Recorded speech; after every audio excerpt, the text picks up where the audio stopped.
மிகப்பெரிய ஒரு அச்சுறுத்தலை ஏற்படுத்தும் ஒரே கூட்டம் நம் பாரதிய ஜனதா கட்சியோட கூட்டம். நேர்மைக்கும் நெஞ்சு உளத்திற்கும் கடமைக்கும் ஒருபோதும் சோடை போகாத இந்த கூட்டத்திற்கு இந்த திமுக அரசு பதில் சொல்லியாக வேண்டும். இங்கு இறந்த ராமசாமி கவுண்டர் மற்றும் பாக்கியமானவருடைய இறப்பு தான் தமிழகத்தில் கடைசியான இறப்பாக இருக்க வேண்டும். எவரெல்லாம் கையிலே கத்தி எடுத்தாலும் அறுவாள் எடுத்தாலும் போதையிலே வந்து வெட்டி கொள்வதற்கு நாம் என்ன ஆடா மாடா கோழியா? அதற்கு கூட நாம் ஆடு வெட்டுவதற்கு கூட நாம் தீர்த்தம் தொலைத்து வாக்கு கேட்டுதான் காட்டை வெட்டுவோம். அப்படிப்பட்ட ஒரு பெரிய கலாச்சாரத்தை பின்பற்றக்கூடிய நம்ம இடத்திலே தனியாக தோட்டத்திலே வசிக்கக்கூடிய மக்களை எந்த ஒரு ஈவ இறக்கம் இல்லாமல் வந்து வெட்டி கொள்கிறார் என்று சொன்னால் இதை பார்த்துக் கொண்டு சும்மா இருப்பதற்கு நாம் ஒன்றும் பூச்சாடிகள் அல்ல. அனைவரும் மிகப்பெரிய காவிப்படை தளபதிகள். நம் கையில் அதிகாரம் மட்டும்தான் இல்லை, 10 மாதத்தில் அந்த அதிகாரம் வரப்போகிறது. இன்று எந்த காவல்துறை இந்த சுணக்கப்படுத்துகிறார்கள் இந்த கொலைகளை நிச்சயமாக தட்டி எடுத்து இந்த கொலைக்கான பரிகாரத்தை தேடுவோம். அதற்கு முன்பே அண்ணாமலை இதற்கான முற்றுப்புள்ளி வைப்பார்கள்.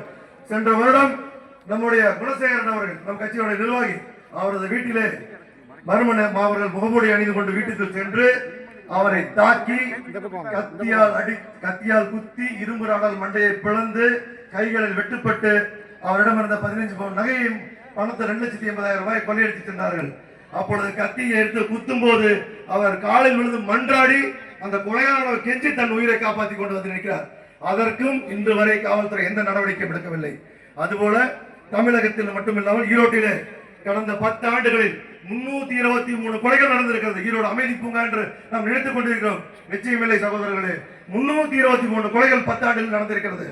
அதில் 30க்கும் மேற்பட்ட கொலைகள் நகைக்காக பணத்திற்காக கொண்டிருக்கிறார்கள். அதுபோல தமிழகத்தில் எண்ணற்ற வழக்குகள் நிலுவையில் இருக்கிறது. இதற்கெல்லாம் மிகப்பெரிய மாற்றாக இருக்கும்.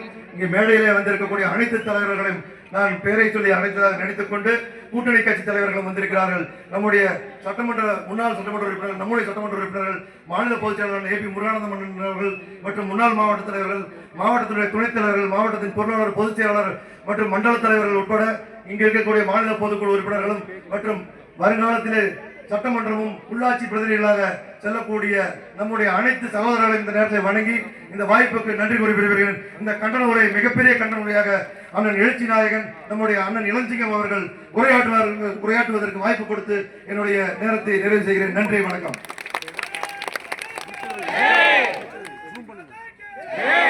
அடுத்தபடியாக